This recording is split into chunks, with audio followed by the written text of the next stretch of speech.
Ada orang yang rezekinya pas-pasan, tapi begitu ibunya bilang, kamu punya uangnya, aduh saya punya uang banyak bu, ibu mau berapa? Dikasih semua uang sama anaknya.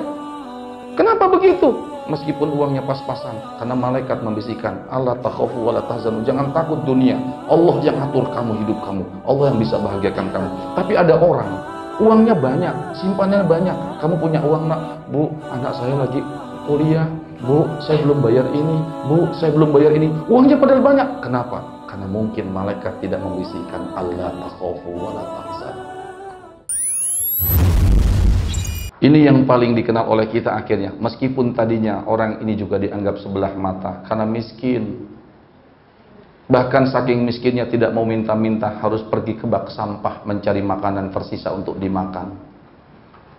Siapa yang mau kasih penghargaan orang kayak begitu? Miskin, ngais-ngais kotoran. Kemudian yang masih bisa dimanfaatkan, dimanfaatkan. Tapi orang ini ternyata luar biasa baktinya sama ibunya. Bahkan dia tidak mendapatkan pangkat. Mestinya dia mendapatkan pangkat tertinggi kaum muslimin. Wa man yuti'illaha war rasul fa ulaika ma'al ladzina an'ama Allahu 'alaihim minan nabiyyin was-siddiqin wasyuhada'i was-salihin. Pangkat tertinggi adalah sahabat bagi orang-orang yang hidup di zaman Nabi. Dia nggak marah, nggak disebut sahabat. Padahal sahabat itu adalah orang yang hidup sezaman dengan Nabi, kemudian dia beriman.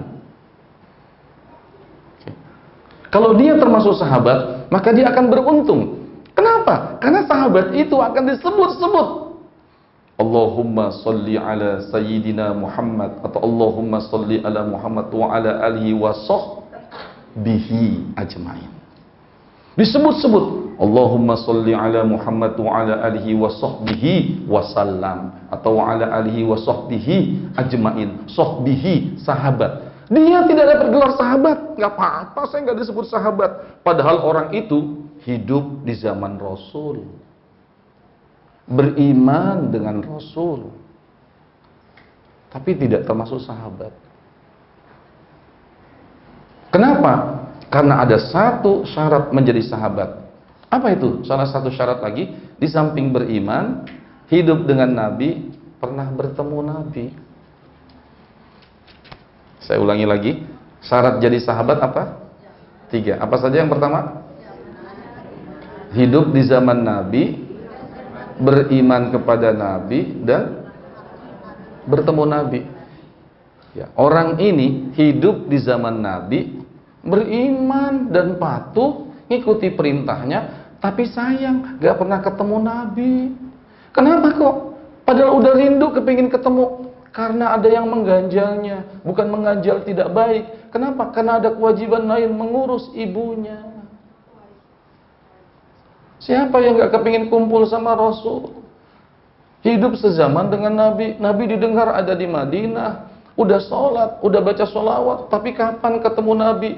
Mau ke sana kasihan sama ibu, mau ke sana kasihan sama ibu, mau ke sana kasihan sama ibu, sampai akhirnya ibunya tahu bahwa anaknya ini rindu dengan Rasulullah. Ibunya tahu kalau anaknya ini sering membaca sholawat sampai meneteskan air mata. Ibunya tahu kalau anaknya rindu dengan Rasulullah. Meskipun anaknya tidak pernah bilang sama ibu, ibu izinkan saya ingin berkumpul melihat Rasulullah. Anta syamsun, anta nurun, anta badun fauqa nuri, anta iksiru wa ghali. Bu, anak itu nggak pernah bilang, tapi sang ibu tahu. Begitulah ibu yang sayang juga sama anaknya, pasti tahu apa yang diinginkan anaknya. Sampai akhirnya keinginan yang baik, yang tidak pernah diceritakan, karena takut nanti menyakiti ibunya. Kata ibunya, aku tahu kau ingin bertemu sekali dengan Rasulullah. Aku izinkan.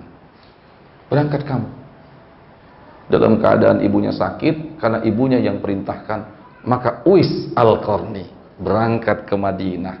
Sampai di Madinah, ketuk pintu yang keluar bukan Rasul, tapi yang keluar rumah adalah Siti Aisyah. Menempuh perjalanan yang cukup jauh, tidak bertemu dengan Rasul. Kemudian Uwais mengatakan, saya akan kembali lagi ke Yaman. Salamku buat Rasulullah. Ternyata walaupun tidak ada HP, Bu, connect hati dengan hati. Sesampai di rumah, Rasul bertanya kepada istrinya, siapa yang tadi datang menemui aku? Dan aku sedang di medan perang. Seorang pemuda dari Yaman. Kata Rasul kepada istrinya. Kata Rasul. Rasul tidak tahu itu Uwais. Seorang pemuda dari Yaman. Apa kata Rasul kepada Siti Aisyah? Istriku, innahu rajulun majhulun fid dunya, ma'rufun fis sama. Rasul sudah tahu. Pemuda itu, orang yang nggak terkenal di dunia, tetapi terkenal di akhirat. Bahkan Sayyidina Ali dan Umar dipanggil. Nanti kalau kau ketemu dengan pemuda itu, dia bukan sahabat, karena dia termasuk tabi'in. Di atas sahabat Rasul, sahabat, di bawahnya adalah tabi'in. Di bawah tabi'in ada tabi'in. Ya. Walaupun bukan sahabat, karena sahabat itu tidak tergantikan posisinya mendampingi Rasul. Tapi seorang sahabat sekelas Ali, sekelas Umar bin Khattab, kalau kamu nanti ketemu dengan Uwais Al-Qarni, yang ada tanda di tangannya putih. Rasul sudah tahu, tersisa di tangannya itu putih. Cuma sedikit, sebesar gunduk saja putihnya. Kenapa begitu? Karena di samping miskin, Uwais Al-Qarni pernah diuji oleh Allah dengan penyakit kulit. Sekujur badannya penyakit kulit. Sampai orang menjauh, penyakit kulit. Terus dia berdoa, ya Allah, kalau kau sembuhkan, sisakan satu titik.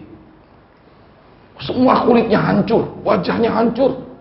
Orang tidak mau mendekat, kecuali sang ibu yang dalam keadaan sakit tetap dirawat. Terus merawat ibunya. Kalau kau sembuhkan ya Allah, sembuhkan aku, tapi kasih satu bekas. Dan itu disisakan sama Allah, betul doanya kabul. Semua penyakitnya sembuh, kecuali hanya titik saja sedikit. Kenapa dia minta? Supaya kalau dia melihat, dia bisa tetap bersyukur. Tahun dulu, sekian tahun saya sakit. Orang jauh dari saya, tapi Allah dekat dengan saya. Berapa tahun orang mengecilkan saya, karena dalam keadaan sakit. Tapi Allah sembuhkan. Tanda itu dipegang sama dia. Supaya dia bisa tetap bersyukur kepada Allah. Ternyata orang yang mulia bukan karena punya kehebatan di luar, memimpin pasukan, mengelola perusahaan, ternyata berbuat baik sama ibu, berbuat baik sama keluarga, bisa menjadi orang yang ngetop di dunia, bisa menjadi orang yang ngetop di langit, tapi tidak ngetop di dunia. Buka Al-Baqarah ayat 215.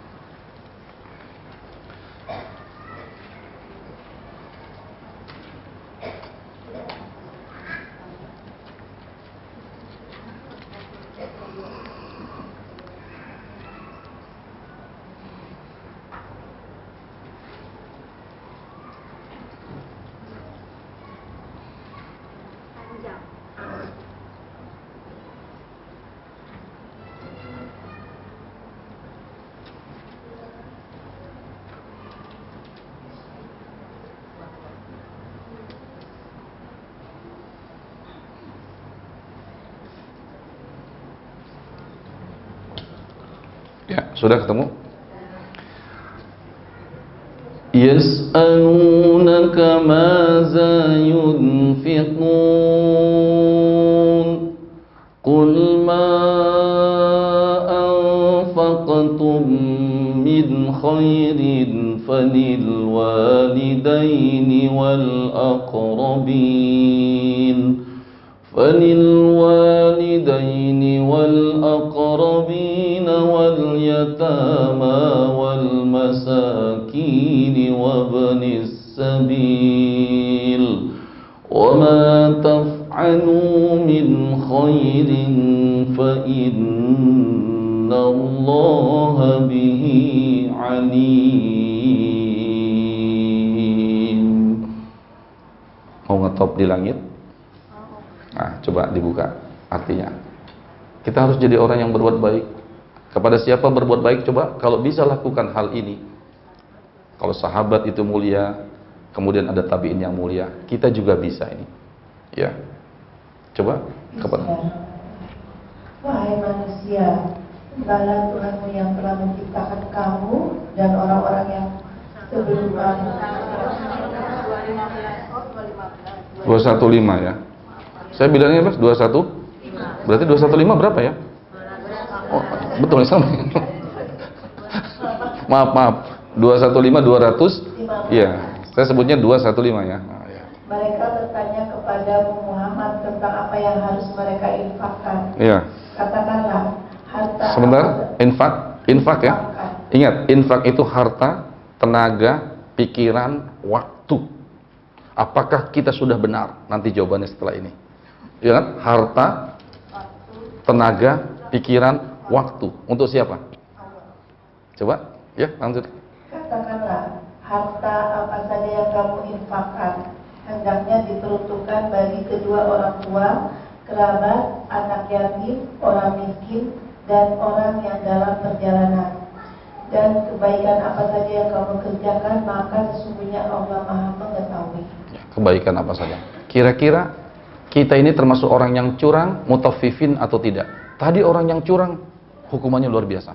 Kira-kira apakah kita curang kepada ibu bapak kita, kepada keluarga kita? Sekarang ternyata sudah kena penyakit. Suami sama istri, suaminya setir mobil, istrinya WA. Yang jauh didekati, yang dekat dijauhi. Ini semua kita sudah begitu sekarang. Ibu, ya, suami, istri sama anak-anak di ruangan yang sama, di kursi ruangan tamu. Istri balas WA yang jauh, suami balas WA kawannya, anak-anak balas WA temannya. Akhirnya yang dekat dijauhi, yang jauh didekati. Bukan hanya dengan harta. Ternyata untuk menjadi orang-orang yang ma'ruf di angkasa, kita juga tidak boleh curang dengan yang disebutkan tadi. Inilah orang-orang yang beriman, orang-orang yang istiqomah, orang-orang yang terus melakukan kebaikan, orang-orang yang dibisikkan oleh malaikat ke dalam hatinya. Mungkin ada orang yang badannya kurus, aduh krempeng lah, tapi ternyata kok mampu ikut sholat berjamaah sekian rakaat. Ayatnya panjang, tapi ternyata ada orang yang badannya kuat, lari paginya kuat, daki gunungnya kuat, ternyata dia lemah ketika jalan ke masjid. Kenapa kok jadi lemah? Karena malaikat tidak membisikkan Allah takhafu wa la tahzan. Ada orang yang rezekinya pas-pasan, tapi begitu ibunya bilang kamu punya uangnya, aduh saya punya uang banyak bu, ibu mau berapa? Dikasih semua uang sama anaknya. Kenapa begitu? Meskipun uangnya pas-pasan, karena malaikat membisikkan Allah takhafu wa la tahzanu, jangan takut dunia, Allah yang atur kamu hidup kamu, Allah yang bisa bahagiakan kamu. Tapi ada orang uangnya banyak, simpannya banyak, kamu punya uang nak, bu anak saya lagi kuliah, bu saya belum bayar ini, bu saya belum bayar ini, uangnya padahal banyak. Kenapa? Karena mungkin malaikat tidak membisikkan Allah takhafu wa la tahzan. Kenapa jadi bengong lagi? Inilah kita. Ya Allah, mudah-mudahan ibu, kita termasuk orang-orang yang di dunia biasa-biasa saja deh, ya bu ya. Yang penting di akhirat, di langit kita dikenal. Amin ya Rabbal. Kalau bahasa Arab, saya waktu kuliah, kata bahasa Arab itu pepatah Arab, meskipun tidak boleh dicontoh, tapi sekarang sudah mulai dicontoh. Kalau mau ngetop mah gampang. Orang-orang Arab dulu di zaman jahiliyah sering bilang, kalau mau ngetop, mau terkenal langsung gampang. Bul ala zamzam fatu'rob. Kencingin zam-zam, kamu ngetop. Ini sekarang kan udah mulai begitu. Lakukan yang paling buruk, langsung ngetop. Betul nggak? Boleh zina sekarang ini, disertasi. Yang penting suka sama suka. Siapa yang kenal dia tadinya? Siapa yang kenal Abdul Aziz? Siapa yang kenal Abdul Aziz? Siapa yang kenal dengan judul disertasinya? Tapi karena ngaco, otaknya kotor, langsung ngetop. Itulah yang kata orang Arab. Ngetop tapi kurang ajar.